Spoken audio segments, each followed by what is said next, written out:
ከሁሉም የሚበልጠውን ተመልክተው በየምድሩ ጉድጓድ ተቅበዝብዘው ነፍስን ከሚዋጋ ምኞት ርቀው ብዙን ተሻገሩ አሸንፈው አሸንፈው አሸንፈው ከእምነት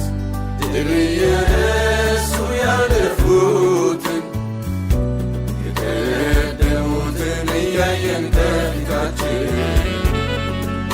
ልንቆም ያስፈልገናል